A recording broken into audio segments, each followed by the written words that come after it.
ബാഹ്യമായ തലത്തിൽ നോക്കുമ്പോൾ ചിലപ്പോൾ നമ്മൾ ആ രൂപത്തെ കാണുന്ന സമയത്ത് ഒരുപാട് പ്രത്യേകതകൾ നമുക്ക് കാണാൻ സാധിക്കും. ആനയുടെ തല, മനുഷ്യന്റെ ശരീരം, അല്ലേ?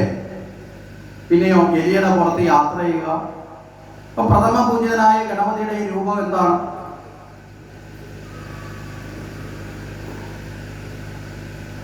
നമ്മൾ കേവലം ബാഹ്യമായ യുക്തി വെച്ച് ചിന്തിച്ചാൽ ആനയുടെ തലയും മനുഷ്യന്റെ ശരീരവുമായിട്ട് ഒരു ജീവിച്ചിരിക്കാൻ സാധ്യതയുണ്ടോ?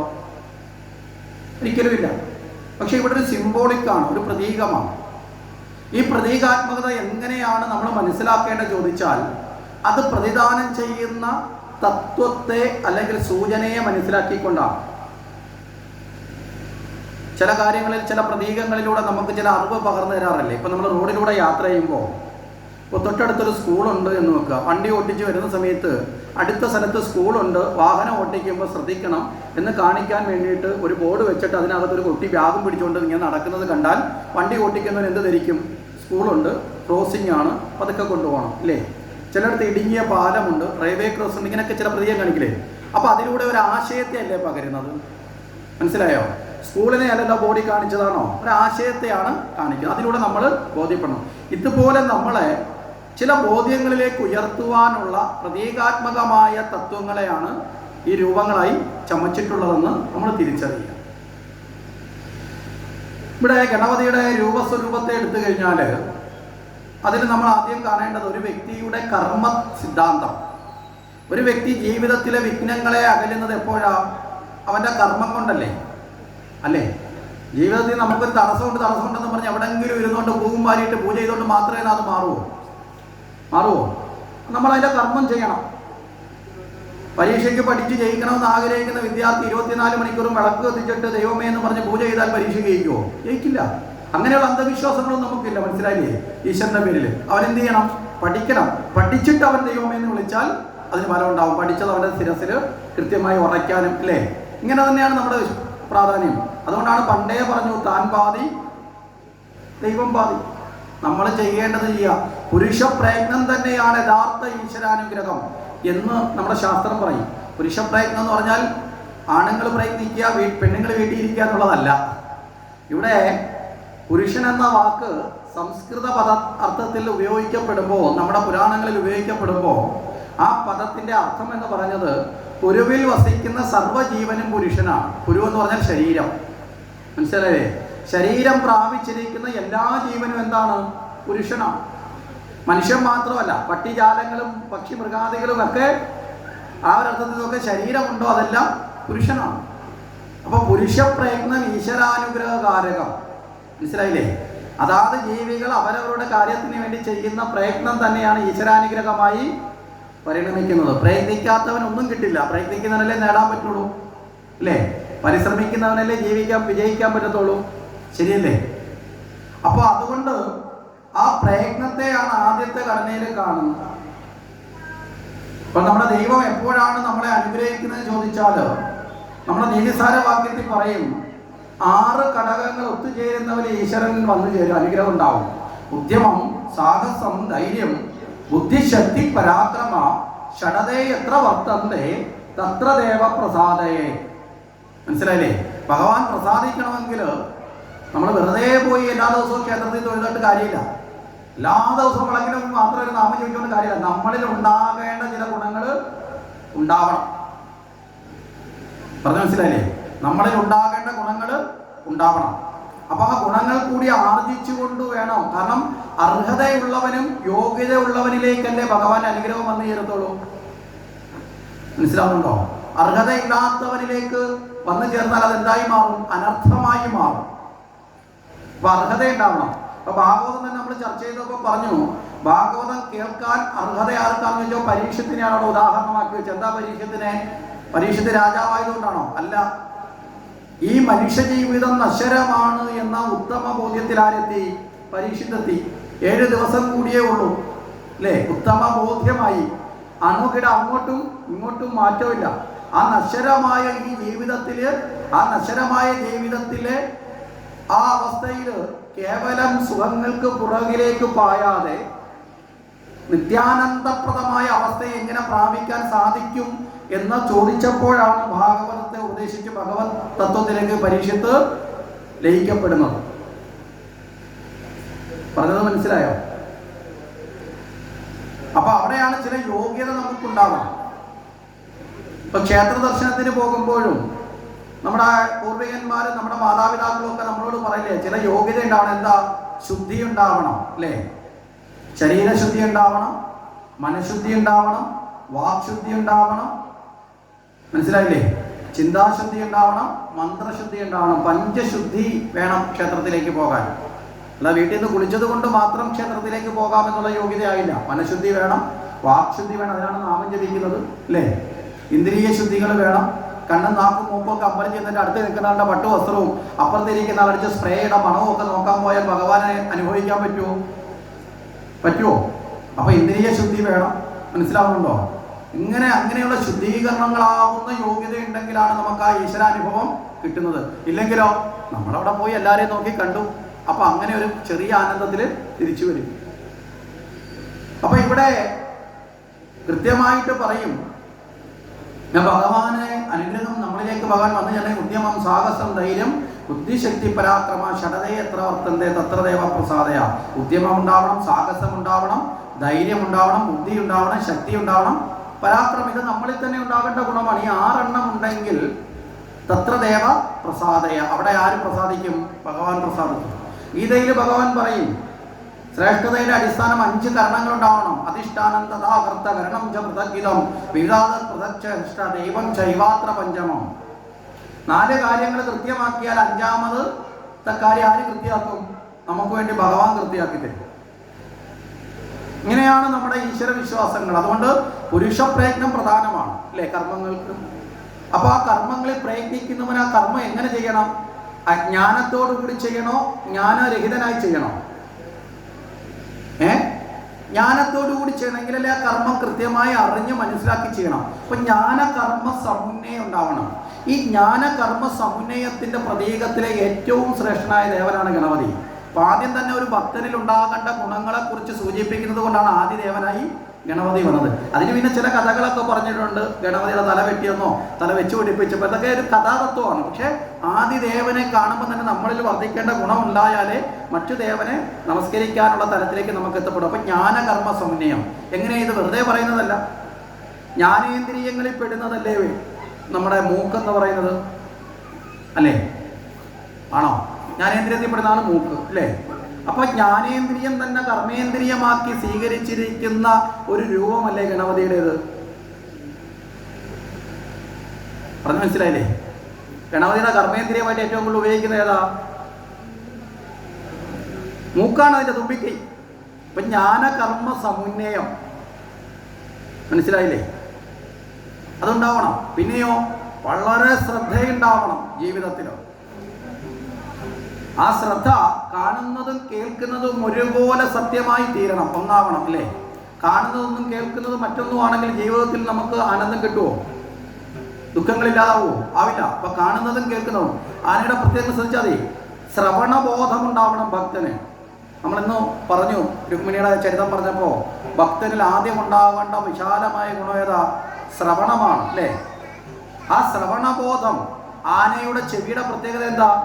ഏത് സൂക്ഷ്മ ശബ്ദം പോലും നമ്മുടെ ചെവിയേക്കാൾ 10 മടങ്ങ് കേൾവിയുണ്ട്. വലിയ കർണപുടം കൊണ്ട് ഇങ്ങനെ ശബ്ദത്തെ തടഞ്ഞ് അതിനുള്ളിലേക്ക് സ്വീകരിക്കും. വലിയ ചെവി, മനസ്സിലായില്ലേ? വലിയ ചെവി എന്ന് പറഞ്ഞാൽ വലിയ കേൾവിയുള്ളതാണ്. ചെറിയ സൂക്ഷ്മ ചലനങ്ങൾ പോലും തിരിച്ചറിയുന്ന ജീവിയാണ് ആന എന്ന് പറയപ്പെടുന്നത്. അത്രയും ആ കേൾവിയെ ഉൾക്കൊള്ളാൻ സാധിക്കുന്ന തരത്തിൽ ആ ശ്രവണ തത്വത്തിന്റെ പ്രാധാന്യത്തെ ബോധ്യപ്പെടുത്തുന്നു. അതുപോലെ തന്നെ ശ്രദ്ധ. വളരെ ചെറിയ കണ്ണാണ്, പക്ഷേ ഒരു ചെറിയ ഉറുമ്പോ ജീവിയോ സഞ്ചരിച്ചാൽ പോലും ആന കൃത്യമായിട്ട് അതിനെ കാണാറുണ്ട്. അതുകൊണ്ട് ഉറുമ്പുകൂട്ടിലോട്ടൊന്നും അത് പോയി നിൽക്കാറുമില്ല. മനസ്സിലായില്ലേ? വളരെ കൃത്യമാണ്. അപ്പൊ അത്രയും സൂക്ഷ്മ ദൃഷ്ടി ഉണ്ടാവണം നമ്മുടെ ജീവിതത്തിൽ. നമ്മൾ ഓരോ കാര്യത്തിലും എന്ത് വേണം? ശ്രദ്ധയുണ്ടാവണം. ഇനി ആന ഏതെങ്കിലും ഒരു ശബ്ദം കേട്ടാൽ അവിടേക്ക് അതിന്റെ കണ്ണെത്തും. അതുപോലെ തന്നെ കാണുന്നു പോകുന്ന സ്ഥലത്തേക്ക് അതിന്റെ കാത് വട്ടം പിടിക്കും. ശ്രദ്ധിച്ചാൽ നിങ്ങൾ അതിന്റെ രൂപശൈലി. കാണുന്നതും കേൾക്കുന്നതും എപ്പോഴും ഒന്നാക്കി സ്വീകരിക്കുന്നതാണ്. ഇനി മറ്റൊരു തലം നോക്കിക്കഴിഞ്ഞാൽ ആനയുടെ ശിരസ് എന്ന് പറയുമ്പോൾ വലിയ ശിരസല്ലേ? അല്ലേ? ഈ വലിയ ശിരസ് എന്ന് പറഞ്ഞാൽ എന്താ? തലയുടെ വലിപ്പത്തെ അല്ല, അറിവിനെയാണ് ബോധിപ്പിക്കുന്നത്. മനസ്സിലായില്ലേ? അതുകൊണ്ടാണ് വിദ്യയുടെ ദേവനും കൂടിയ ഗണപതി. സിദ്ധി ബുദ്ധിപ്രദായക എന്നാണ് ഗണപതിയെ സ്തുതിക്കുന്നത്. നമ്മുടെ ജീവിതത്തിലെ വിഘ്നങ്ങൾ അകലണമെങ്കിൽ നമുക്ക് എന്ത് വേണം? വർദ്ധിച്ച ബുദ്ധി ഉണ്ടാവണം, വേണ്ടേ? ഭഗവാൻ ഗോവർദ്ധനം ഉയർത്തിയപ്പോൾ നമ്മൾ പറഞ്ഞു, ഭഗവാൻ ഉയർത്തിയ പർവ്വതമെന്നാണ് സങ്കല്പിക്കുന്നെങ്കിലും ഉയർത്തിയത് ഗോ എന്ന ശബ്ദത്തെയാണ്. ഗോ എന്ന ശബ്ദത്തിന്റെ ആധാരം എന്താ? അറിവെന്നാണ്. അറിവിനെ ഉയർത്തിക്കൊണ്ട് ഇന്ദ്രനാകുന്ന, ഇന്ദ്രിയങ്ങളുടെ നാഥനാകുന്ന മനസ്സിന്റെ വിക്ഷോഭത്തെ കടക്കുന്നതാണ് ഗോവർദ്ധനോദ്ധാരണം. പർവ്വതോദ്ധാരണമായി കഥയിൽ എഴുതിയിരിക്കുന്നു എങ്കിലും അത് യഥാർത്ഥത്തിൽ എന്താ? ജ്ഞാനത്തെ ഉയർത്തിയവൻ. മനസ്സിലായില്ലേ? അതുകൊണ്ടാണ് വിദ്യാഗോപാല മന്ത്രസ്വരൂപനായി ഭഗവാനെ നമ്മൾ വിദ്യാഗോപാല മന്ത്രാർച്ചന ചെയ്ത് പൂജിക്കുന്നത്. അതുകൊണ്ടാണ് ഭഗവാന് ഗോവിന്ദൻ എന്ന് പേര് ലഭിച്ചത്. അറിവിനെ കൊണ്ട് ശോഭിക്കുന്നവൻ, ആ പരമമായ ജ്ഞാനത്തിന്റെ അധിപൻ, അതാണ് ഗോവിന്ദൻ. ആ ഭഗവാൻ ജനിച്ചത് ഗോകുലത്തിലാണ്, അറിവിന്റെ കുലത്തിലാണ്. ഭഗവാൻ ജനിച്ചതോടെ ആ കുലം എന്തായി മാറി? അറിവിന്റെ കുലമായി. ഭഗവാനോടൊപ്പം ചേർന്നപ്പോൾ സാധാരണക്കാരായ കാലിയമേയ്ക്കുന്ന സ്ത്രീകൾ പോലും ജ്ഞാനത്തെ നേടിയ സ്ത്രീകളായി. അതുകൊണ്ട് അവര് ഗോപികമാരായി. കാലിയമേച്ച് നടന്ന ഇടയ ചെറുക്കന്മാര് ഭഗവാനോട് ചേർന്നപ്പോൾ ഗോപകുമാരന്മാരായി. മനസ്സിലായില്ലേ? അപ്പൊ ഭഗവാൻ പരമമായ ജ്ഞാനമാണ്, ജ്ഞാനാനന്ദ സ്വരൂപമാണ് ഭഗവാൻ. ആ ജ്ഞാനത്തിന്റെ പ്രതീകമാണ് വിസ്തൃതമായിട്ടുള്ള ശിരസ്. പറഞ്ഞ മനസ്സിലായില്ലേ? ഇങ്ങനെയൊക്കെ ഒരു അവസ്ഥയിലേക്ക് എത്തുമ്പോൾ ഒരു വ്യക്തിയിൽ അഹങ്കാരം ഉണ്ടാവുകയില്ലേ സാധാരണഗതിയിൽ? അപ്പോൾ അഹങ്കാരം ഉണ്ടാകുന്നത് എപ്പോഴാ? ഞാൻ എല്ലാം തികഞ്ഞവനാണെന്ന് തോന്നുമ്പോഴല്ലേ നമ്മൾ അഹങ്കാരികളാവുന്നേ, അല്ലേ? നമ്മളെപ്പോഴാണ് അഹങ്കാരിയാവുന്നേ? ഞാൻ എല്ലാം തികഞ്ഞവനാണ്. ഈ എല്ലാം തികഞ്ഞതെന്ന ഭാവം നമ്മളിൽ ഉണ്ടാകരുതെന്ന് ബോധിപ്പിക്കാനാണ് പൂർണ്ണതയില്ലാതെ അപൂർണതയുടെ ലക്ഷണമായിട്ട് ഒരു 1.5 കൊമ്പുമായിട്ട് ഗണപതിയുടെ രൂപം. മനസ്സിലായില്ലേ? പിന്നെയോ മറ്റൊരർത്ഥം എടുത്താൽ 2 കൊമ്പ് വരുമ്പോൾ ദ്വൈതഭാവം വന്നു. കൊമ്പെന്തിനാ? ലക്ഷ്യഭാവത്തേക്ക് തറപ്പിക്കാനും കുത്താനുമാണ്. അപ്പൊ ഏതിലേക്ക് തറയ്ക്കണം? 1ലേക്ക്. 2 ഭാവവും വേണ്ട, ഏകത്വത്തിലേക്ക് എത്തി. ഇനി അങ്ങനെയുള്ള ഗണപതി വിശാലമായ ഉദരത്തോട് കൂടിയവരാണ്. എന്താ വിശാല ഉദരം? എല്ലാത്തിനെയും സാംശീകരിക്കാൻ, ശുദ്ധീകരിക്കാൻ, സ്വീകരിക്കാനുള്ള കഴിവ്. എന്നിട്ട് വേണ്ടതിനെ വേർതിരിച്ചെടുക്കുക. അതല്ലേ നമ്മുടെ ഉദരവും ചെയ്യുന്നത്. നമ്മൾ കഴിക്കുന്ന ഭക്ഷണം മുഴുവൻ അങ്ങ് എടുക്കുന്നുണ്ടോ? ആവശ്യമുള്ളതിനെ സ്വീകരിച്ചിട്ട് ആവശ്യമില്ലാത്തതിനെ പുറന്തള്ളുന്നത് പോലെ ജീവിതത്തിൽ സ്വീകരിക്കപ്പെടാൻ, എല്ലാത്തിനെയും സ്വീകരിക്കാനും അതിൽ നിന്ന് വേണ്ടതിനെ സ്വീകരിച്ച് വേണ്ടാത്തതിനെ പുറന്തള്ളാനും സാധിക്കുന്നതിൻ്റെ പ്രതീകമാണ്. ഇനി അങ്ങനെയുള്ള ഗണപതിക്ക് ഒരു പൂണൂലുണ്ട്. എന്താ ഗണപതിയുടെ പൂണൂല്?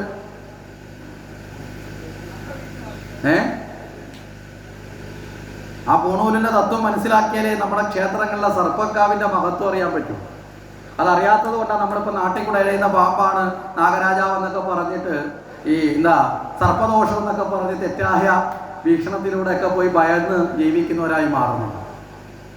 നമ്മളന്ന് ലളിതാ സഹസ്രനാമത്തെ കുറിച്ച് പറഞ്ഞപ്പോൾ പറഞ്ഞു, ലളിതാ സഹസ്രനാമ അർച്ചന ചെയ്യുന്ന സമയത്ത് പറഞ്ഞിരുന്നു, ഒരു മനുഷ്യ ശരീരത്തിലെ മൂലാധാരം എന്ന് പറയുന്ന ശക്തി അവരിൽ നിന്ന് ഉണർന്ന് അത് സഹസ്രാരത്തിലെത്തണം. നമ്മൾ ശിവകീർത്തനത്തിൽ പറയുന്നത് പോലെ എളുപ്പമായുള്ള വഴിയെ ചിന്തിച്ചാൽ ഇടയ്ക്കിടെ 6 പടിയുണ്ട് പടിയാറും കടന്ന്, അല്ലെ?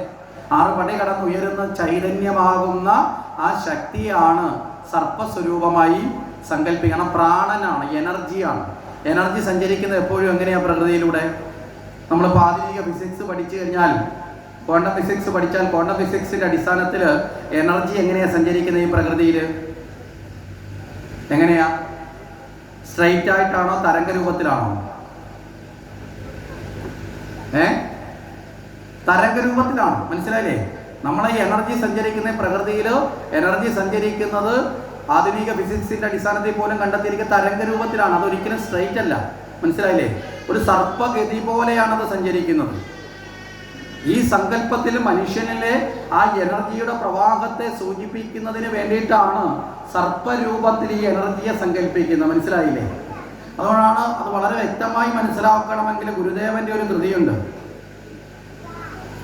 കുണ്ഡലിനി പാട്ടെന്ന് പറഞ്ഞൊരു കൃതിയുണ്ട്. കുണ്ഡലിനി പാട്ടെന്ന് പറഞ്ഞത്, കുണ്ഡലിനി എന്ന് പറഞ്ഞാൽ മൂലാധാരമാണ്. ഒരു മനുഷ്യന്റെ ശക്തി സ്വരൂപമായി കുണ്ഡലിനി ശക്തിയെ ഉണർത്തുന്നതിൽ അദ്ദേഹം ഒരു പാമ്പിനെ കുറിച്ച് പറയും. ആ പാമ്പ് എന്താണെന്ന് പഠിച്ചാൽ നമുക്ക് ക്ഷേത്രത്തിലെ നാഗരാജ പ്രതിഷ്ഠ എന്താണെന്ന് മനസ്സിലാക്കാൻ വളരെ എളുപ്പം. ആടുപാമ്പേ പുനം തേടുപാമ്പേ ആനന്ദ പുനം കണ്ടു നീ ആടുപാമ്പേ. മനസ്സിലായില്ലേ? ആടുപാമ്പേ പുനം തേടുപാമ്പേ. വൈകുന്നേരത്തിൽ ചിലർ പോയി ബാറയിൽ വന്നിട്ട് റോഡിൽ കിടന്ന് നടന്ന പാമ്പിനെ കുറിച്ചോ കൊത്തിന്നിറങ്ങി വന്ന പാമ്പിനെ കുറിച്ചോ അല്ല പറഞ്ഞത്. ഒരു മനുഷ്യ ശരീരത്തിൽ അവൻ പൂർണ്ണതയിലേക്ക് എത്തണമെങ്കിൽ അവന്റെ മൂലാധാര ശക്തിയായ കുണ്ടിലിനി എന്ത് ചെയ്യണം? ആടിപ്പാടി അത് ഉയരണം. അളവ് ആനന്ദക്കൂത്ത് കണ്ട് ആനന്ദത്തെ നുകരാൻ വേണ്ടി അത് എത്തണം. എവിടെ ആനന്ദം നുകരുന്നത്? സഹസ്രാര പത്മത്തില് ശിവശക്തി ഐക്യ സ്വരൂപിണ്യം എന്ന് പറയുന്ന ആ ലളിതാ സഹസ്രനാമത്തിന്റെ പൂർത്തീകരണത്തിലൂടെ പറയുന്ന ആ ഭാവത്തിലേക്ക് എത്തുന്ന തലത്തിലാണ് പടി 6 കടന്നവിടെ ഈ ചൈതന്യം ഇങ്ങനെ ആടി ആടി ആടി. കാരണം എന്താ? ഇതിങ്ങനെ തരംഗ രൂപത്തിലാണ് സഞ്ചരിക്കുന്നത്. മനസ്സിലായില്ലേ? അതില് 3 ചക്രങ്ങളെ കടക്കുന്ന രീതിയിലുള്ള മൂലാധാര ശക്തിയുടെ പ്രതീകമാണ് ക്ഷേത്രത്തിലെ നാഗരാജ പ്രതിഷ്ഠ. അതുകൊണ്ടാണ് നാഗരാജാവിന്റെ പ്രതിഷ്ഠ നിങ്ങൾ ക്ഷേത്രത്തിന്റെ പുറത്ത് പ്രതിഷ്ഠിച്ചിരിക്കുന്നത് നോക്കിയാൽ കാണാം. 3.5 ചുറ്റാണ്. വിഗ്രഹം ശ്രദ്ധിച്ചോണം. 3.5 ചുറ്റ. എൻ്റെ വാലിങ്ങനെ ചുറ്റിയിരിക്കുന്നത് 3.5 ചുറ്റ. ശിരസ് മുതൽ വാലിന്റെ അറ്റം വരെ നോക്കുമ്പോൾ 3.5 ചുറ്റിലാണ്. മനസ്സിലായില്ലേ? അതെന്തുകൊണ്ടാണ്? ക്ഷേത്രത്തിന്റെ ചുറ്റുമതിലിന് പുറത്താണല്ലോ നമ്മൾ നാഗരാജാവിനെ കൂടുതൽ ക്ഷേത്രത്തിലും കാണപ്പെടുന്നത് അല്ലേ? അപൂർവം മുഖ്യപ്രതിഷ്ഠയിലുള്ള വെട്ടിക്കോട്ടോ അല്ലെങ്കിൽ അതുപോലെയുള്ള മണ്ണാർശാലയിൽ മാത്രമേ ഉള്ളൂ അകത്ത് ശ്രീകോവിലേക്ക് നാഗപ്രതിഷ്ഠ വരുന്നത്. അവിടെ 6.5 ചുറ്റിലാണ്, പൂർണ്ണതത്വത്തിലാണ്. 6 പടി കടന്ന പ്രാണശക്തി എന്ന നിലയിലാണ് ആ വിഗ്രഹത്തിന്. വിഗ്രഹ രൂപത്തിൽ പോലും ആ പ്രത്യേകതകളുണ്ട്. ഈ 3.5 ചുറ്റെന്ന് പറഞ്ഞാൽ എന്താ? ഭൗതികമായി മൂലാധാര സ്വാധിഷ്ഠാന മണിപൂരകം കിടക്കുമ്പോൾ ഒരു മനുഷ്യൻ ഭൗതികമായി തൃപ്തനാവും.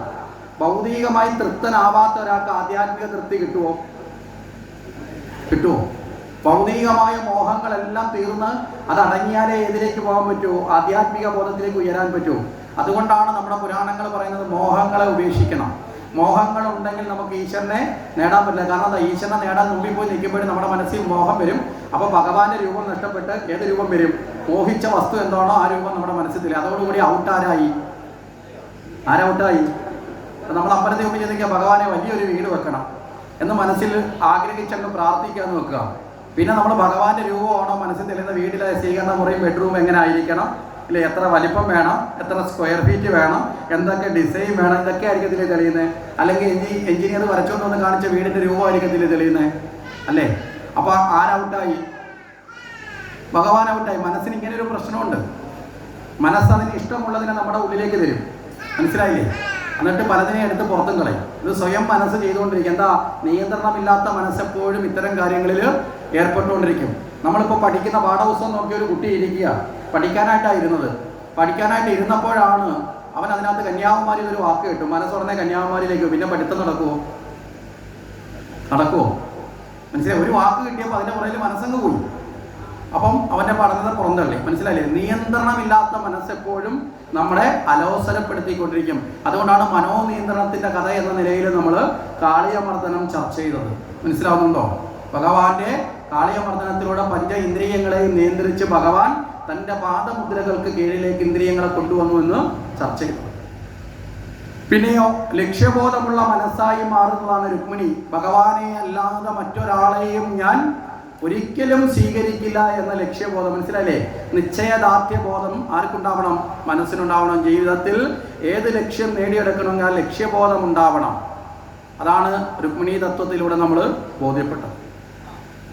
അപ്പോൾ ഇവിടെ പറഞ്ഞു വന്നത് ആ ഭൗതികമായ പുരോഗതിയുടെ തത്വത്തിലാണ് നാഗരാജാവിൻ്റെ തലം. അത് കഴിഞ്ഞാൽ പിന്നെ അകത്തേക്ക് കയറുമ്പോഴാണ് ആദിദേവനായിട്ട് ആര്? ഗണപതി ഇരിക്കുന്നത്. ബാക്കി 3 ചക്രങ്ങളുടെ ഉദ്ധാനം എന്ന് പറയുന്നത് അനാഗതം വിശുദ്ധി ആജ്ഞ. ഇവിടെ തൊട്ട് മനസ്സിലായില്ലേ? ഹൃദയം, അനാഗതം, വിശുദ്ധി, ആജ്ഞ. ഈ വാക്യം 6 പടിയിലെ 3 എണ്ണം. അതിൻ്റെ ഉദ്ധാനം നടക്കേണ്ടത് ഗണപതിയിലാണ്. അപ്പോൾ യഥാർത്ഥത്തിൽ ഗണപതി നമ്മളെ ഉയർത്തുന്ന ദേവനാണ്, ഗണത്തിൻ്റെ പതിയാണ്, സർവേശ്വരനാണ്. മനസ്സിലായില്ലേ? നമ്മളിലെ എനർജിയെ വർദ്ധിപ്പിക്കുന്നവനാണ് ഗണപതി. നല്ല എനർജറ്റിക്കായ, നല്ല ആത്മബോധത്തിലും ആത്മവിശ്വാസത്തിലും നല്ല ശ്രദ്ധയിലും ജ്ഞാനത്തിലും ഉണർന്നവന് മാത്രമല്ലേ ബാക്കി ഈശ്വരാനുഗ്രഹം ഉണ്ടാവുള്ളൂ, ബാക്കി ദേവന്മാരെ തൊഴുന്നുകൊണ്ട്. മനസ്സിലായില്ലേ? ആ ഗണപതിയുടെ പൂണൂൽ എന്ന് പറയുന്നത് ജ്ഞാനത്തിൻ്റെതാണ്. പൂണൂൽ എന്തിനാ ധരിക്കുന്നത്? പൂണൂലൊരു മുമ്പേ പറഞ്ഞ കണക്ക് നമ്മൾ തെറ്റിദ്ധരിച്ചിട്ടുണ്ട്. പൂണൂൽ എന്ന് പറഞ്ഞാൽ ഏതെങ്കിലും ജാതിയുടേതാണോ പൂജ ചെയ്യുന്നവരുടെ ഒന്നുമല്ല. പണ്ട് കാലത്ത് പൂണൂല് എല്ലാ സമുദായത്തിൽപ്പെട്ടവരും പെട്ടതെല്ലാം ആൾക്കാർ പൂണൂല് ധരിച്ചിട്ടുണ്ട്. നിങ്ങൾ കുറേ പ്രായമുള്ള മുതിർന്ന ആൾക്കാരോട് ചോദിച്ചാൽ പറയും പണ്ട് കാലത്ത് ഈ നമ്മുടെ സ്ഥാനം കാണാൻ പോകുന്ന കണക്കന്മാർ, ഈ തടിപ്പണിയൊക്കെ ചെയ്യുന്ന വാസ്തു വിദഗ്ധന്മാർ പൂണൂല് ധരിച്ചവരുണ്ടായിരുന്നു. പണ്ട് ഈ കുടിപ്പള്ളിക്കൂടത്തിലെ വിദ്യ പഠിപ്പിച്ച ആശാന്മാർ പൂണൂല് ധരിച്ചവരുണ്ടായിരുന്നു. ഇല്ലേ? ശരിയല്ലേ? ആണോ അല്ലയോ? ഓരോ മേഖലകളിലും ശാസ്ത്രബോധമുള്ളവരൊക്കെ എന്ത് ധരിച്ചിരുന്നു? പൂണൂല് ധരിച്ചിരുന്നു. പൂണൂലെന്ന് പറയപ്പെടുന്നത് അറിവിൻ്റെ ബോധത്തെ പകരുന്ന ഒരു വ്രതാനുഷ്ഠാനത്തിൻ്റെ മുദ്രയാണ്. മനസ്സിലായില്ലേ? ഒരു വ്രതാനുഷ്ഠാനത്തിൻ്റെ, അതായത് അറിവ് നേടുന്നവന് ഓരോ മേഖലയിലും അറിവുണ്ട്. ഇപ്പം ഈശ്വരനെ പൂജിക്കുന്നൊരു അറിവുണ്ട്, മറ്റൊരു തൊഴിൽ ചെയ്യുന്നവന് അതിൻ്റെ അറിവുണ്ട്. ഇല്ലേ? ഓരോന്നിനും ഓരോ അറിവുകളില്ലേ? ഉണ്ടോ ഇല്ലയോ? ഓരോരുത്തർക്കും വ്യത്യസ്തമാണ്. ആ അറിവിനെ, ഓരോ മേഖലയിലെയും അറിവിനെ നേടുന്നതിൻ്റെ ലക്ഷണത്തെ കാണിക്കുന്ന ഒരു വ്രതമുദ്രയാണ് പൂണൂൽ എന്ന് പറയുന്നത്. ഇപ്പം നമ്മൾ ശബരിമലയ്ക്ക് പോകാൻ വേണ്ടി മാല ധരിക്കും. മനസ്സിലായില്ലേ? മാല ഇട്ടാലേ പോകാവൂ എന്നുള്ളതല്ല. എന്തിനാ ഈ മാല ധരിക്കുന്നത്? നമ്മളെ ഓരോ ദിവസവും ആ മാല നമ്മളെ ഓർമ്മപ്പെടുത്തും. എന്താ? നീ ആ വ്രതം എടുത്തവനാണ്, വ്രതാനുഷ്ഠാനത്തിൽ നിൽക്കുന്നവനാണല്ലേ. പളനി പോകാൻ കാപ്പ് കിട്ടാറുണ്ട്, ശരിയല്ലേ? ആ വ്രതത്തെയും ആ ദേവതയും തമ്മിൽ നമ്മളെ ബന്ധിപ്പിക്കും. നമ്മൾ ആ മുദ്ര കാണുമ്പോൾ തന്നെ നമ്മൾ ആ ദേവതയിലേക്ക് എന്ത് ചെയ്യും? മനസ്സുകൊണ്ട് ബന്ധിക്കപ്പെടും. നമ്മൾ ആ വ്രതത്തിന് വേണ്ടി സ്വീകരിച്ചിരിക്കുന്ന തത്വത്തിലേക്ക് നമ്മൾ ഉയർത്തപ്പെടും. അതുപോലെയുള്ള ജ്ഞാനവുമായി ബന്ധപ്പെട്ടാണ് നമ്മുടെ ജീവിതം എന്ന് ബോധിപ്പിക്കുന്നതിനാണ് പൂണൂല്. ഇവിടെ ഗണപതിയിൽ ആ പൂണൂല് നമുക്ക് കാണാം. ആ പൂണൂലിൻ്റെ പ്രത്യേകത വെച്ച് കഴിഞ്ഞാൽ അത് പാമ്പാണ്. ഗണപതിയുടെ പൂണൂല് നാഗരാജ യജ്ഞ ഉപവീതവേ നമ എന്നാണ് ഗണപതിയെ സ്തുതിക്കുന്നത്. നാഗ രാജ യജ്ഞ ഉപവീതം.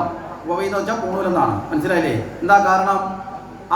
ഈ ജ്ഞാനത്തെ ഉണർത്തുന്നത്, ബാക്കി ആ പ്രാണശക്തിയെ ഉണർത്തുക, പ്രാണനെ ഉദ്ധാനം ചെയ്യുന്നത്. അനാഹതം തൊട്ട് വിശുദ്ധി ആജ്ഞാചക്രത്തിലേക്ക് പ്രാണനെ ഉദ്ധാനം ചെയ്യുന്നവനാണ് ഗണപതി. ഇനി അങ്ങനെയുള്ള ഗണപതി യാത്ര ചെയ്യുന്നത് എന്തിനകത്താണ്? എലിയാണല്ലേ. എന്താ എലിയുടെ പുറത്ത് യാത്ര ചെയ്യുന്നത്? ഈ പ്രപഞ്ചത്തിൻ്റെ സയൻസാണത്. ഈ ബ്രഹ്മാണ്ഡ സ്വരൂപനായിരിക്കുന്ന ഗണപതി ചെറിയ രൂപമാണോ? വലിയ രൂപത്തിലാണ് പറയുന്നില്ലേ? വലിയ ശരീരം, വലിയ തല. ഈ ബ്രഹ്മാണ്ഡ സ്വരൂപത്തിലിരിക്കുന്ന ഗണപതി, അല്ലെങ്കിൽ ഈ ബ്രഹ്മാണ്ഡം, അത് നിലനിൽക്കുന്നതും മുന്നോട്ട് സഞ്ചരിക്കുന്നതും ചെറിയ കണികകളിലല്ലേ? അല്ലേ? ബ്രഹ്മാണ്ഡ പിണ്ഡാണ്ഡ സിദ്ധാന്തം, അതാണ് ആറ്റവും പ്രപഞ്ചവും. നമ്മൾ ആധുനിക സയൻസിൽ പഠിക്കുന്ന ഏറ്റവും ചെറിയ കണികയല്ലേ ആറ്റം എന്ന് പറയുന്നത്, അല്ലേ? ആ ആറ്റം, ഈ ആറ്റങ്ങൾ പരസ്പരം കൂടിച്ചേർന്നുണ്ടായതല്ലേ ഈ പ്രപഞ്ചം മുഴുവൻ. അങ്ങനെയല്ലേ സയൻസ് വർണ്ണിക്കുന്നത്? ആണോ അല്ലയോ? മനുഷ്യനെ എടുത്താലും, മൃഗത്തെ എടുത്താലും, തടിയെ എടുത്താലും, കല്ലിനെ എടുത്താലും, ഇരുമ്പിനെ എടുത്താലും, ഈ ഇരിക്കുന്ന വിളക്കിനെ എടുത്താലും, ഈ മൈക്കിനെ എടുത്താലും, ഇതെല്ലാം വിഘടിപ്പിച്ച് ഒടുവിലെത്തുമ്പോൾ അതെന്തായി മാറി? ഇലക്ട്രോണും പ്രോട്ടോണും ഉള്ള ആറ്റമായി മാറി. മാറ്റമുണ്ടോ? മനസ്സിലാവുന്നുണ്ടോ? ആ ആറ്റമാകുന്ന സൂക്ഷ്മ കണികകൾ ചേർന്നിട്ടാണ് ഈ പ്രപഞ്ചം. അപ്പൊ ഈ പ്രപഞ്ചം മുഴുവൻ നിൽക്കുന്ന ഈ മഹാശക്തി ഏറ്റവും ചെറിയ സ്ഥൂലങ്ങളിൽ വെച്ച് ഏറ്റവും സ്ഥൂലമായതിലൂടെയാണ് സഞ്ചരിക്കുന്ന. വാഹനം എന്ന് പറഞ്ഞാൽ എന്താ? സഞ്ചരിപ്പിക്കപ്പെടുന്നത്. മനസ്സിലായില്ലേ? ഈ പ്രപഞ്ചത്തിലെ ആറ്റം മുഴുവൻ നശിച്ചാൽ നമ്മളെല്ലാം തീർന്നു. മനസ്സിലായില്ലേ? ആറ്റം എന്ന സംഖ്യ, ആ ഒരു കണികകൾ പൂർണ്ണമായും പ്രപഞ്ചത്തിൽ ഇല്ലാണ്ടായാൽ പരിപൂർണമായും നമ്മളെല്ലാം തീർന്നു, ക്ഷയിക്കപ്പെട്ടു, ഇല്ലാണ്ടായി. അത് വ്യത്യസ്ത സംഘാതത്തിൽ, വ്യത്യസ്ത അനുപാതത്തിൽ ചേരുമ്പോഴാണ് വ്യത്യസ്ത രൂപങ്ങളും ഭാവങ്ങളായി മനുഷ്യനും മൃഗവും പക്ഷിയും ജാലങ്ങളും കല്ലും മണ്ണും എല്ലാം ഉണ്ടായി നിലനിൽക്കുന്നത്. അതുപോലെ ഈ ബ്രഹ്മാണ്ഡം മുഴുവൻ നിലനിൽക്കുന്നത് ചെറിയ സൂക്ഷ്മമായ ആ തത്വത്തിലാണ് എന്ന് ബോധിപ്പിക്കുന്ന ബ്രഹ്മാണ്ഡ പിണ്ഡാണ്ഡ സങ്കല്പമാണ് അണോരണീയം മഹതാ മഹത് എന്ന് പറയുന്ന ഉപനിഷത്ത് വാക്യത്തിന്റെ തത്വത്തിൽ സൂക്ഷ്മങ്ങളിൽ വെച്ച് ഏറ്റവും സൂക്ഷ്മമായതും സ്ഥൂലത്തിൽ വെച്ച് ഏറ്റവും സ്ഥൂലമായതും ഒന്ന് തന്നെയാണ്. ഒരേ ശക്തിയാണ്. വ്യത്യാസമുണ്ടോ? ഏറ്റവും ചെറുതായതും ഏറ്റവും വലുതായതും ഒന്ന് തന്നെയാണ്. കാരണം ഏകം സത്, എല്ലാ സത്യവും ഒന്നാണ്. ഇനി ആ ഗണപതിയുടെ മുമ്പിൽ നടക്കുന്ന ആചാരങ്ങളൊന്ന് സങ്കല്പിച്ച് നോക്കെ, പെട്ടെന്ന് പറഞ്ഞ് നമുക്ക് അവസാനിപ്പിക്കാം. ഗണപതിയുടെ മുമ്പിൽ ഏറ്റവും വിശിഷ്ടമായ ആചാരം ഏതാണ്?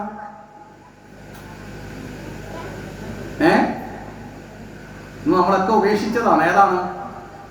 ഏത്തവടിയിലാണ്. മനസ്സിലായില്ലേ? നമ്മുടെ വിചാരം എന്തിനാ ഏത്തോടുന്നത്?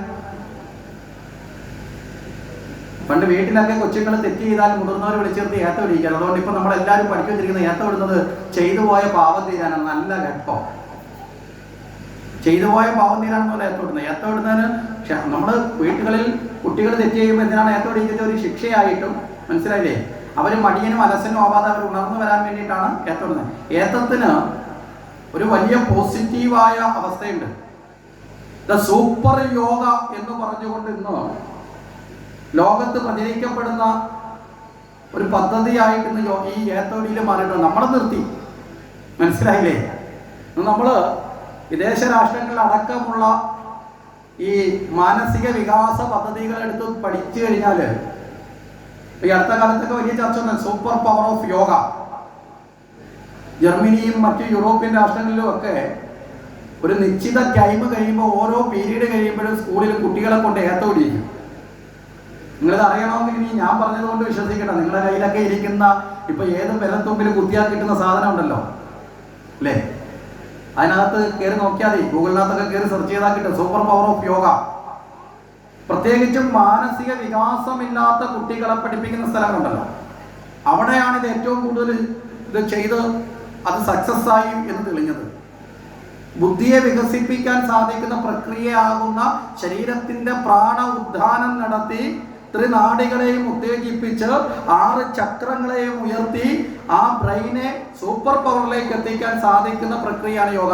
താഴേക്ക് ഇരുന്ന് നിവരുന്ന സമയത്ത് ഇപ്പൊ നമ്മളൊക്കെ ഏത്തവിടുന്നത് കണ്ടാൽ ചിരി വരും. ചിലരൊക്കെ അമ്പലത്തിൽ പോയി ഏത്തവിടുന്നത് ഇങ്ങനെ കയ്യങ്ങോട്ട് വെച്ചിട്ട് ഇങ്ങനെ ഒരു വിളിയാ, വാ ഗണപതി നമുക്ക് പോവാം, അങ്ങനെ വിളിക്കുന്ന ചില ആൾക്കാരുണ്ട്. ചിലർ ഈ 2 കൈ ചുരുട്ടി പിടിച്ചിട്ടൊക്കെയാണ് പിടിക്കുന്നത്. എന്താ, ട്രാൻസ്ഫോമറിന്റെ പുറകിലൊക്കെ ഒരു ചിഹ്നം ഉണ്ടല്ലോ, അതുപോലെയൊക്കെ ആക്കിയിട്ടാണ് പിടിക്കുന്നത്. ചില ആൾക്കാർ ചെവി പിടിച്ചിട്ട് തലയങ്ങ് മുന്നോട്ട് കുനിക്കും. കാര്യം ഗണപതി ആനയാണെന്നൊരു തെറ്റിദ്ധാരണ നമ്മൾ പഠിച്ചു വെച്ചിട്ടുണ്ട്. ഇപ്പോൾ അങ്ങനെയും കൂടെ പഠിച്ചു വെച്ചിട്ടുണ്ട്. അതുകൊണ്ട് വിനായക ചതുർത്ഥി വന്നാൽ ആനയെ കൊണ്ടുവന്ന് ആഹാരം കൊടുത്തിട്ട് ആനയാണ് ഗണപതി എന്ന് വിചാരിച്ച് ഗണേശ തത്വത്തെ മൃഗാതത്വത്തിലേക്ക് മാറ്റി അതിൻ്റെ യഥാർത്ഥ ഗുണത്തെ മറന്നു പോകുന്ന അവസ്ഥയിൽ നമ്മളിപ്പോൾ ജീവിക്കുന്നുണ്ട്. ആനയ്ക്കോ പശുവിനോ പട്ടിക്കോ പൂച്ചയ്ക്കോ എല്ലാ ആഹാരം കൊടുക്കുകയോ പൂജയ്ക്കോ ചെയ്യുക, അതൊന്നും തെറ്റില്ല. പക്ഷേ ഗണപതി ആനയാണെന്ന് മാത്രം മാറ്റി ചിന്തിക്കരുത്. അപ്പോൾ എന്ത് പറ്റും, ഗണപതി എന്ന തത്വത്തെ നമ്മൾ നഷ്ടപ്പെട്ട് അല്ലേ മറ്റൊരു മൃഗത്തിനെ ആരാധിക്കുന്ന കേവല ഒരു തത്വത്തിലേക്ക് മാറ്റപ്പെടും. അങ്ങനെയല്ല. അപ്പൊ അതുകൊണ്ട് ആരോ ആനയാണെന്ന് പറഞ്ഞുകൊണ്ട് ഇപ്പം ചിലതൊക്കെ ഇങ്ങനെ കയ്യങ്ങോട്ട് വെച്ചിട്ട് എന്ത് ചെയ്യും, മുന്നോട്ട് കുഞ്ഞൊരു നിപ്പ് വെക്കും. എന്നിട്ട് എന്ത് ചെയ്യും, തലയിട്ടൊരു കുലുക്ക്, അരക്കെട്ടിട്ടൊരു കുലുക്ക്. ഏതാണ്ടില്ല ടിപ്പർ വണ്ടിയിൽ നിന്ന് മണ്ണ് കൊണ്ട് തട്ടി നടക്ക് 4 കുലുക്ക് കുലുക്കും ഗണപതി മുമ്പേ. ആരെങ്കിലും അടുത്തൂടെ പോയാൽ ഇടിച്ച് ദൂരത്തെറിപ്പിക്കും. ഇങ്ങനെ ഈ ഏത്തവിടുന്ന ചില ആൾക്കാരുണ്ട്. ഏത്തവിടുന്നതിനൊരു പ്രത്യേക രീതിയുണ്ട്. കൃഷ്ണഗതിയുക്തയിൽ കാലുകൾ വെക്കണമെന്നാണ് പറയുന്നത്. അതായത് കൃഷ്ണൻ ഓടക്കൊഴുകാൻ വേണ്ടി ക്രോസ് ചെയ്ത് വെക്കില്ലേ, അതുപോലെ കാലുകൾ വെച്ച് അതിനുശേഷം കൈകൾ ഏത് കാലാണോ മുന്നിലിരിക്കുന്നത് അതിന് ഓപ്പോസിറ്റ് കൈ മുന്നിൽ വരുന്ന രീതിയിൽ വന്ന് നമ്മുടെ ചെവിയുടെ ഈ തുമ്പത്ത് പിടിക്കണം. ചെവി എന്ന് പറയുന്നത് ഏറ്റവും കൂടുതൽ മനുഷ്യ ശരീരത്തിലെ ഏറ്റവും കൂടുതൽ സംവേദനമുള്ള ഏറ്റവും പ്രധാനപ്പെട്ട ഒരു കേന്ദ്രമാണ് ചെവി എന്ന് പറയുന്നത്. മനസ്സിലായില്ലേ? നമ്മൾ ഏറ്റവും കൂടുതൽ അറിവ് നേടുന്ന ഇന്ദ്രിയം ഏതാ? ചെവിയാണ്. ജ്ഞാനേന്ദ്രിയത്തിലെ ഏറ്റവും പ്രധാന ഇന്ദ്രിയം ചെവിയാണ്. ആ ചെവിയിൽ അതാ പണ്ട് കാലത്തെ കുട്ടികളെയൊക്കെ പഠിപ്പിക്കുമ്പോൾ ശ്രദ്ധയില്ലെങ്കിൽ ആദ്യം പിടിക്കുന്നത് എവിടെ ആയിരുന്നു? ഇവിടെ ഒന്ന് പിടിച്ചാൽ അപ്പോഴേ ബോധം ഉണരും. കറക്റ്റാണ്, ഇവിടെ ഒന്ന് പിടിച്ചാൽ ബോധം ഉണരും. മനസ്സിലായില്ലേ? ഇപ്പോഴും ഈ പ്രാണിക് ഹീലിംഗ് പോലെയുള്ള ആൾക്കാർ, പ്രാണിക് ഹീലിംഗ് അതായത് റേക്കിയൊക്കെ പഠിപ്പിക്കുന്ന ആൾക്കാർ ഈ പ്രപഞ്ചശക്തികളെ ഉണർത്താൻ വേണ്ടി ചെവിയിൽ ഇങ്ങനെ ഇട്ട് തടവിയാൽ ബുദ്ധി ഉണരുമെന്ന് പഠിപ്പിക്കുന്നവരുണ്ട്. കാരണം ഈ ചെവി എപ്പോഴും നമ്മുടെ ആ ബോധതലത്തെ വർദ്ധിപ്പിക്കുന്നതാണ്. ചെവി എന്ന് പറയുന്നത് കേൾക്കുന്ന സ്ഥാനം മാത്രമല്ല, ഒരു ശരീരത്തെ ബാലൻസ് ചെയ്യുന്നതിൽ ഏറ്റവും പ്രധാനപ്പെട്ട ഇന്ദ്രിയമാണ് ചെവി. മനസ്സിലായില്ലേ? നിങ്ങൾ ആ ചെവിയിൽ കംപ്ലൈൻറ്റ് വന്നാൽ നമ്മൾ പറയില്ലേ, ചെറിയ ബാലൻസ് നഷ്ടപ്പെട്ടു എന്ന് പറയില്ലേ? ചെവിയുടെ ബാലൻസ്, ഇയർ ബാലൻസ് പോയാൽ പിന്നെ നമുക്ക് തൂങ്ങി നിൽക്കാൻ പറ്റില്ല. വളരെ പ്രധാനമായൊരു സ്ഥാനമാണ്, നമ്മുടെ ബ്രെയിനുമായി ബന്ധപ്പെട്ടുള്ള പ്രധാനമായൊരു സ്ഥാനമാണ് നമ്മൾ ഈ ചെവി എന്ന് പറയുന്നത്. കേൾക്കാൻ വേണ്ടി മാത്രമുള്ളതാണെന്ന് ധരിക്കരുത്. നമ്മൾ ഇയർ ബാലൻസ് പോയിട്ട് ഓരോരുത്തർ എഴുന്നേറ്റ് ഉടനെ മറിഞ്ഞു വീഴുന്ന കണക്കൊക്കെ പിടിക്കുന്നതാണ്. കുറേ നേരം കഴിഞ്ഞാലേ അവർ നേരെ ആവത്തുള്ളൂ. അപ്പോൾ ആ ചെവിയിലേക്ക് നമ്മൾ കൈകൾ ക്രോസ് ചെയ്ത് പിടിച്ചിട്ട് നേരെ താഴേക്ക് ഇരുന്ന് വരണം. മനസ്സിലായില്ലേ? കൈയുടെ മുട്ട് കാൽമുട്ട് വരെ പറ്റുമെങ്കിൽ താഴെ വരെ പോകണം. ഇപ്പോൾ കുടവയറൊക്കെ ചാടിയിട്ടുണ്ടെങ്കിൽ പിന്നെ താഴെ വരെ പോകാൻ ആഗ്രഹിക്കേണ്ട, എന്നാലും കാൽമുട്ട് വരെങ്കിലും താഴെ നടക്കുന്നത്. അമർന്ന് നുവരുമ്പോൾ അമരുന്ന സമയത്ത് ശ്വാസം ഓട്ടോമാറ്റിക്കായിട്ട് നമ്മൾ പുറത്തു വിടും. നുവരുന്ന സമയത്ത് എന്ത് ചെയ്യും? ശ്വാസം ഉള്ളിലേക്ക് എടുക്കും. അപ്പം നമ്മുടെ നാഡികൾ വികസിച്ച് കൂടുതൽ പ്രാണവായുവിനെ ഉള്ളിലേക്ക് എടുത്ത് നമ്മുടെ ശരീരത്തെ എനർജറ്റിക് ആക്കി ആലസ്യവും മടിയും അലസതയും ഒക്കെ മാറ്റിക്കൊണ്ട് ശുദ്ധമാക്കുന്ന പ്രക്രിയയാണ് ഏത്? ഏത്തവിടിയിൽ. മനസ്സിലാവുന്നുണ്ടോ? നിങ്ങൾ എല്ലാ ദിവസവും പ്രഭാതത്തിൽ ഒരു 21 ഏത്തത്തിന് ചില കണക്കുണ്ട്, 3, 9, 21 ഉള്ള കണക്കുണ്ട്. ആ കണക്ക് ഇപ്പം ക്ഷേത്രത്തിൽ മാത്രമല്ല, പണ്ട് കാലത്ത് സൂര്യനെ നോക്കി വീട്ടിൽ കുളി കഴിഞ്ഞിട്ട് നിന്ന് ഏത്തവിടുന്ന മുത്തശ്ശനും മുത്തശ്ശിമാരും ഒക്കെ ഉണ്ട്. സൂര്യനെ നോക്കിയിട്ട് ഏത് ദേവന്റെ മുമ്പിൽ ഏത്തവിടാം. ആ ഏത്ത ഇട്ട് ശീലമുള്ളവർക്കൊന്നും സാധാരണഗതിയിൽ ഇന്ന് കാണപ്പെടുന്ന 95% ജീവിതശൈലി രോഗങ്ങളും നിരന്തരം ഏത്തവിടുന്ന ഒരു വ്യക്തിയിലുണ്ടാവില്ല. നല്ല യോഗാനുഷ്ഠാനമാണ്, മനസ്സിലായില്ലേ? അല്ല, വളരെ കൃത്യമായിട്ടിട്ട സെർവിക്കൽ സ്പോണ്ടിലിസസും അതേ കണക്ക് തുടങ്ങിയിട്ടുള്ള ഒട്ടനവധി രോഗങ്ങൾ, സയാറ്റിക് പെയിൻ തുടങ്ങിയിട്ടുള്ളതും അങ്ങനെ തുടങ്ങിയിട്ടുള്ള നാഡീ സംബന്ധമായ സർവ്വരോഗങ്ങൾ, ന്യൂറോ സംബന്ധമായ സർവ്വരോഗങ്ങളെയും പ്രതിരോധിക്കാനുള്ള അത്രയും ഗുണാത്മകമായ പ്രക്രിയയാണ് ഏത്തവടിയിൽ. ഇപ്പം ഗണപതി നിസ്സാരക്കാരനല്ലെന്ന് മനസ്സിലായില്ലേ? ഇനി ഗണപതിക്ക് കൊടുക്കുന്ന മാലയിൽ ഏറ്റവും പ്രധാനപ്പെട്ടത് ഏതാ? കറുകയാണ്. എന്തിനാ ഈ കറുകമാല കൊടുക്കുന്നത്? ആനയുടെ രൂപത്തിലായിട്ട് ഇച്ചിരി പോച്ചയിനിട്ട് വെച്ചിട്ടാണോ? കറുക ഔഷധങ്ങളിൽ വെച്ച് ഏറ്റവും ഉത്തമമാണ്. പണ്ടത്തെ അമ്മമാരിൽ ചിലർക്കൊക്കെ ചിലപ്പോൾ കറുക എന്താണെന്ന് അറിയാൻ പറ്റും. പ്രസവ കാലഘട്ടങ്ങളിൽ അമ്മമാർക്ക് പാലിൽ കാച്ചി കറുക കൊടുക്കുമായിരുന്നു പണ്ട് കാലത്ത്, ജനിക്കുന്ന കുഞ്ഞിന് നല്ല ബുദ്ധി ഉണ്ടാവാൻ. അതുപോലെ കുഞ്ഞുങ്ങൾക്ക് കൊടുക്കാൻ മുലപ്പാൽ കുറവുള്ള അമ്മമാരെ ഈ കറുക കഴിക്കുമായിരുന്നു. ഏറ്റവും കൂടുതൽ മുലപ്പാൽ ഉൽപ്പാദിപ്പിക്കാൻ സഹായിക്കുന്നത് കറുകയാണ്. ഇപ്പോഴും നാച്ചുറോപ്പതി സമ്പ്രദായത്തിൽ ഇതൊക്കെ നടപ്പിലാവുന്നുണ്ട്. ഇനി അതിനിപ്പുറത്തേക്ക് വന്ന കറുകയുടെ പ്രത്യേകിച്ചാൽ സർവ്വനാഡികളെയും വികസിപ്പിക്കാനും ബുദ്ധിയെ വർദ്ധിപ്പിക്കാനുമുള്ള കഴിവ് ഏതിനുണ്ട്? കറുകയ്ക്കുണ്ട്. കറുക ഔഷധങ്ങളിൽ ഏറ്റവും ഉത്തമമാണ്. ബുദ്ധിയുടെ ദേവനല്ലേ ഗണപതി? ബുദ്ധിയെ ഉണർത്താൻ മന്ദബുദ്ധികളായിട്ടുള്ള കുട്ടികൾക്ക് പോലും നിങ്ങൾ കറുക എടുത്ത് ശുദ്ധമാക്കി അത് ഒരു പിടി എടുത്ത് അത് ഇടിച്ചു പിഴിഞ്ഞതിൻ്റെ ചാറെടുത്ത് പാലിൽ കാച്ചി നിങ്ങൾ കുഞ്ഞുങ്ങൾക്ക് കൊടുത്തൊക്കെ നല്ല ബുദ്ധി ഉണ്ടാവും. മനസ്സിലായില്ലേ? അല്ല, ബുദ്ധിവികാസത്തിന് വേണ്ടി കെമിക്കലും അതേപോലെ തന്നെ പ്രിസർവേറ്റീവുകളും ഒക്കെ അടച്ചു ചേർത്ത് വന്ന കോംപ്ലാനും ബോൺവിറ്റയൊക്കെ മേടിച്ചിട്ട് ഞാൻ വളരുകയല്ലേ ഡാഡി മമ്മി എന്നൊക്കെ പറഞ്ഞ് മേടിച്ചു കൊടുത്താൽ കുറേ നാൾ കഴിയുമ്പോൾ അതിനകത്ത് ചേർത്തിരിക്കുന്ന കെമിക്കലുകളുടെയൊക്കെ രോഗം കുഞ്ഞുങ്ങൾക്ക് വരുമെന്ന് മാത്രമേ ഉള്ളൂ. ഈ പ്രകൃതിയിലുണ്ട് ഇതെല്ലാം. അതുകൊണ്ടാണ് ഗണപതി, ബുദ്ധിയുടെ ദേവനായ ഗണപതിക്ക് കറുക കൊടുത്തത്. മനസ്സിലായില്ലേ? അപ്പോൾ എന്തുകൊണ്ട് കറുക കൊടുത്തു എന്ന് ചിന്തിച്ച് മനസ്സിലാക്കുന്നവൻ കറുകയെ ജീവിതത്തിൽ സ്വീകരിക്കാൻ വേണ്ടിയിട്ടാണ് പണ്ടിത് ചേർത്ത് വെച്ചത്. ഇനി അങ്ങനെയുള്ള ഗണപതിയുടെ മുമ്പിൽ നാളികേരം ഉടയ്ക്കൂലേ? എന്താ നാളികേരം ഉടയ്ക്കുന്നത്? ഞാനെന്ന അഹങ്കാരത്തെ ഉടയ്ക്കുക. നമ്മളെല്ലാവരും ഈ തേങ്ങയുടെ പുറംചട്ട പോലെ ഞാനെന്നൊരു അഹങ്കാരത്തിനുള്ളിൽ പൊതിഞ്ഞിട്ടല്ലേ ഇരിക്കുന്നത്. ഞാൻ ആരാണെന്നറിയാമോ, ഞാൻ എന്താണെന്നറിയാമോ, ഞാൻ ഇല്ലേ, അങ്ങനല്ലേ? ഞാനെന്നൊരു അഹങ്കാരത്തിൻ്റെ പുറംചട്ടയ്ക്കുള്ളിൽ ആണ് നമ്മളെല്ലാം ഇരിക്കുന്നത്. ആ ഞാനെന്ന അഹങ്കാരം എപ്പോഴാണോ ഉടയുന്നത് അവിടെയാണ് ഭഗവാന്റെ ഈശ്വരനെ സ്വീകരിക്കാൻ പറ്റുന്ന വിനയമുണ്ടാകുന്നത്.